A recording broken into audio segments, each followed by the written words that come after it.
Pemirsa, Menteri Keuangan RI Purbaya Yudisadewa menyebut pemerintah terus memperkuat kebijakan fiskal dan moneter guna mendorong pertumbuhan ekonomi yang berkelanjutan.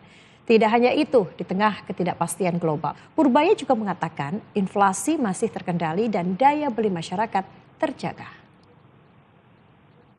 Minggu kedua itu tumbuhnya 18%, dan on average di tahun ini tumbuhnya double digit.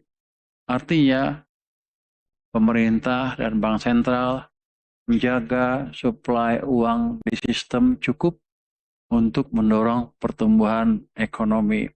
Kalau dia bertahan di situ terus 18% terus atau let's say 15%, kredit pelan-pelan akan tumbuh ke arah 15%. Artinya ekonomi kita akan berjalan lebih cepat lagi karena private sektornya jalan. Ini yang saya bilang dulu, saya mau hidupkan mesin private sama mesin pertumbuhan pemerintah. Belum sempurna, tapi mulai berjalan. Hasilnya dari mana? Mulai dilihat dari pertumbuhan ekonomi. 5,61% tadi.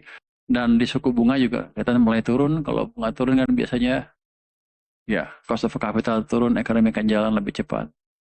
Jadi ini adalah resep fondasi untuk tumbuh harusnya menuju ke arah 6% secara bertahap. Next. Jadi kita menjalankan kebijakan konsisten dan ya mulai terlihat. Terus apakah gara-gara itu uang kebanyakan ekonominya inflasinya tinggi?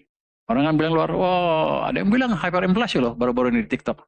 Kita menuju hyperinflasi, padahal dia nggak tahu definisi hyperinflation itu apa. Bisa 4%, bisa 5%, itu bukan hyperinflasi ya. Tapi dia nakut-nakutin akan.